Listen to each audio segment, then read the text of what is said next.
تخيل أن تقف أمام والدك لتخبره بأن كل ما كنت تؤمن به قد تغير. اليوم نكشف لكم تفاصيل مواجهة عاطفية تهز القلوب، حيث يفتح هذا الشاب قلبه لوالده ليعترف له بالسر الذي غير حياته. في بلاد الغرب، كيف كانت ردة فعل الأب؟ وما هي الحقيقة التي جعلت الابن يتخذ هذا القرار المصيري؟ Give your thoughts on the fact that your son came to Islam. When I think about you becoming a Muslim and associating with terrorism, I find it terrifying. You becoming a missionary for Islam and giving up your career, I find that disturbing. And I know that these were all concerns at the time. You've got characters like your mother who will sit down and tell you, I don't believe in God. And yet she's the most spiritual person. Sorry, I'm having an... Excuse me. When Mum gave birth to me in Newcastle all those years ago, did you ever think that your son would be a Muslim? And the most important thing I think about you becoming a Muslim missionary was the fact that it was so left field. It was so bizarre. Mum and I were different people. I'm sure we could be enormously upset. Why did you find it to be left field or bizarre? You know, we live in a Western secular world. We live in consumer society where people's ambitions are anything to do with everything other than spirituality. And yet here we have a child that's not only spiritual, but nevertheless he wants to give his life to it. Not only that, but he was successful within the Western world. You, like your brothers, had been successful. As parents, we did have ambitions for you. And this was another instrumental factor. We'd had ambitions, and to a certain extent we had hit the jackpot. We had children in medicine, we had children in law, and here were you throwing the whole thing away. You were throwing your qualifications away. You were throwing a potentially affluent future away. All of those are huge question marks. But at the same time, nevertheless, looking back at it retrospectively, you, in so many respects, have so much more. When was this dramatic moment when you suddenly went from being a spiritual person to being an orthodox, religious, Islamic person? When was that moment? And another question I'd like to ask you as well is that you were talking about not believing in God. When suddenly did you know that God existed? When suddenly did you believe in God? And then when did you realize that he was an Islamic God? Perhaps I'm misinterpreting here. No, there was. No, I remember it 110%. It was March 2010. For some time I'd wanted to know, is there a God? Because I'd been interested in Buddhism before. You remember I used to do meditation, go into the fields, but there was no answer of, is there a God in Buddhism? Then I got to a point in my life where I said that I've investigated spirituality, but I don't know, is there a God? And now I really want to answer this question. So I went out one night and I took Solly, not the current golden retriever whose name is Solly that you have now, but our past Solly. And I went down in the field. You remember the field next to the lake? I do. And I was looking and I looked up at the stars. And the particular thing I was actually asking myself at that night was not about God, but it was, should I do a human rights NGO? Should I set up a human rights NGO? But you remember I went on to set up, Just Fair, this NGO called Just Fair. Then I looked up at the stars, and it was, the feeling I had was that I had never looked up at the stars in my entire life. And I remember thinking that, you remember the shop Blockbusters that you used to take us to, and you would get us videos and we'd watch karate films. Yeah, still miss it. Yeah. And we'd watch them late into the night. And I remember looking at the stars and saying, my word, I've been looking for blockbusters all my life, and this is the blockbuster. And I have been so blind. So your vision was cleansed. You're having this transformative moment. For sure, 100%. I wanted to know, does God exist? But I also wanted to know, what should I do with my career? Should I set up this human rights NGO? Or should I try and apply for a PhD? That was the thing that I was doing at that time. And I was getting nowhere with anything. And I was just going in a circle. So then I put my head to the ground and I prayed. And as I put my head to the ground, I felt this. Why did you put your head to the ground, by the way?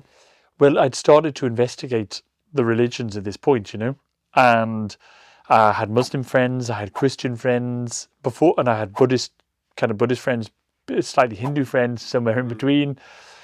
And I knew from the church, because there was a church in Holborn, that I think I'd started going there already.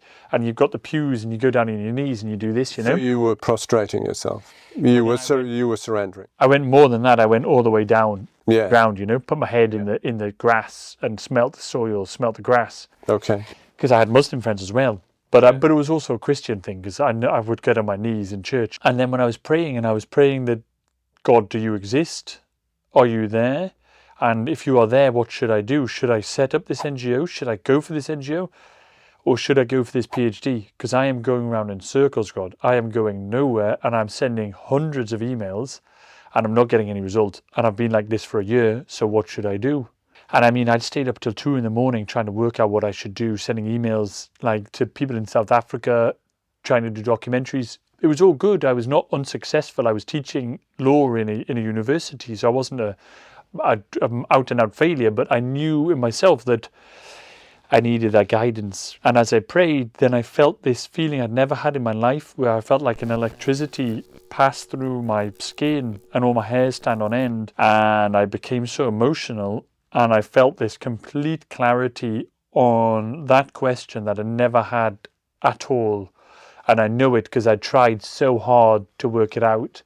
And I felt this complete opening within myself. And then I prayed like this, and I sat up, and I knew I have to do this NGO. I'm not going to do this PhD anymore. Then I stood up. Then I went back to the house, called Solly, the dog, our dog. Just let me stop you there, if you don't mind me asking. You were asking 2 questions. God, do you exist? Yeah. Should I start the NGO? You've forgotten about whether God existed or not. Are we assume that God was speaking to you, therefore he exists? That's the thing. That was the next part of the story. So then I get back to the house, and you remember Camborne, you'd come in around the back. We wouldn't use the front door. Mm-hmm. So I'd go through the back door, came in the kitchen, went into the side room. Do you remember we had a big wooden table in the side room? And I sat on that wooden table, and I said to myself, what was that? And I'd never had an experience like this in my life, no doubt. It reminds me of other people's reported experiences, which I'll bring up in a moment, but nevertheless. Yeah. And I asked myself the question, what was that? And then I had this answer from within myself, a voice even, which, I mean, I can remember almost like writing, which was that this is your Lord. You know, when you're a child and you're in a room and the sun is coming through the window, you know, and you hit the sofa, you hit a cushion. And the dust. And the dust comes up. And the dust, it kind of dances in the sunlight. Yes. I don't know where or why, but I felt that I knew myself for the first time I knew myself in a really deep way, and I knew myself in the universe. And I felt that I was just like a piece of dust floating in the air. And that in reality, you don't normally see the dust. It's meaningless, it's tiny, it's pointless. But when the light shines upon it, then it becomes so beautiful, you know? That's what I felt at that moment. And I suppose looking back, I was probably, the reason probably was that I felt that actually, even though I'm this tiny person with a short lifespan, and I'm just a speck on this earth, but when I'm with God, who I just met for the first time, I'm not some pointless, meaningless thing. I sparkle, I shine, you know? Or we sparkle, we shine. It wasn't just me sparkling in the air, but it was all of this dust. So you were convinced at that point that life after death is a reality? Is that what you're saying? Yeah. You were convinced that life is a spiritual existence, it's not just a material one? Yeah. Is that what you're saying? You had that knowledge, you had that conviction? Yeah.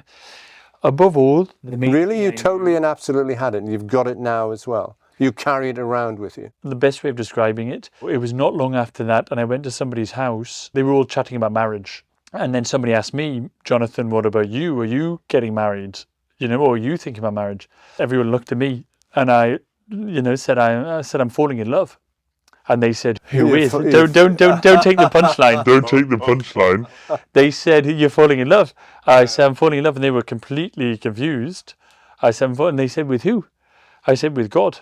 How did that go down? They were all taken by it, but it kind of resonated with them. But that's a very beautiful statement, isn't it? Depending on, how it's taken, of course. But it's also the sort of thing which I've heard saints say, or there's forms of Christianity which are passionate. I mean, hands up. I want you and Mum to believe in God.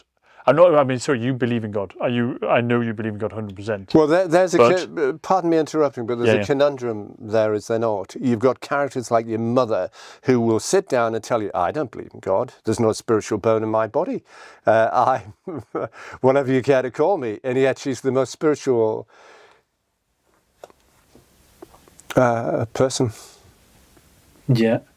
Sorry, I'm having an emotion. An emotional thing, yeah. Mum has not been well recently, is the thing. So that also gives a background to it. Yes. Yeah. Carry on. Of the things I pray for, you and Mum are top of my list. Mum knows this, I tell it to her, but I pray that we as a family can come to God, can come to an Almighty, can come to Islam, but not only as a label, but to submit completely to God and to be fully united in that as a family. I must confess I have issues and problems. And this is despite my best intentions, I should hasten to add, because what I'm about to say sounds egotistical, it sounds self-assertive. But I do have problems submitting. I do have problems surrendering. Even though I know it's probably the best way to live. It's the best way, to actually pursue goals is to surrender. And be led. It's so much easier. You try all of your petty efforts, all of your little frustrations, which amount to very little, and it's so much easier if you surrender. But nevertheless, just to point that one up, I have problems with submitting and surrendering. I hope God understands those problems. I'm sure He does. I do find them very interesting areas, I must confess, which are spiritual, they're religious, but they're also they're to do with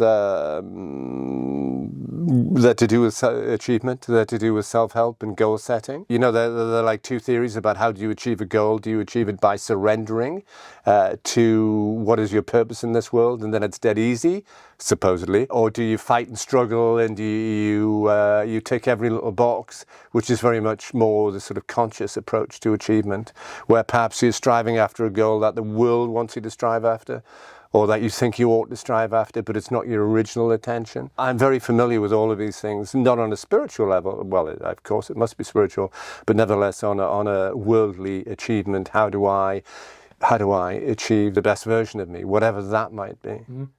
But it sounds like there's part of you that actually longs to.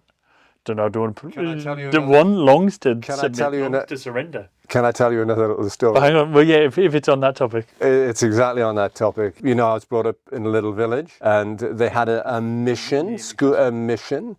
I'm not quite sure what denomination it was. It was Christian, of course, and more or less fundamental.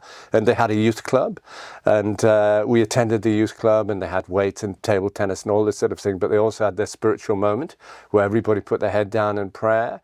And they said, right, is there anybody here that wants to be saved by Jesus?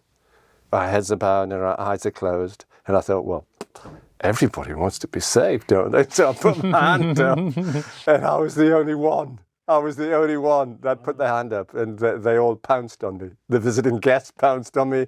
You want to be saved, right? Well, here's the. So that's why I'm your son. It could be.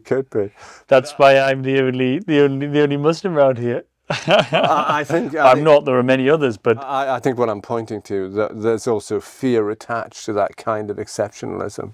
Yeah. If you understand how strange I felt when I looked around the room and I was the only one that wanted to be saved, but even though it seems such an obvious thing to a child. Fear, but also a longing, in some way. I would imagine, John, if you penetrate those layers, that perhaps we all have this longing, like a fish to return to the ocean. Are these the analogies, the picture? Mm-hmm. But then there's also this nagging little worldly thing, which is ensuring that you don't. Yes. The reason I am interested in it is because you know what the word Islam means. The literal translation of the word is surrender. Really?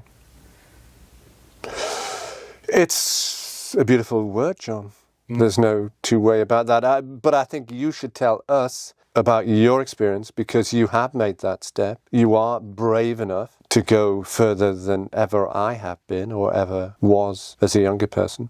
You should tell us. We need to learn from the authenticity of your experience. You need to convince us that what you've experienced is true and pure. I mean, your life is really quite remarkable. To be this Muslim missionary from a Christian boy with worldly ambition, etc. It's a remarkable step, and I'm sure it's got a lot to teach us all. But you've got to convince us. لا تنسوا دعم القناة بالاشتراك ومشاركة الفيديو ليصل هذا الصدق إلى العالم أجمع. نلقاكم في الحقيقة القادمة.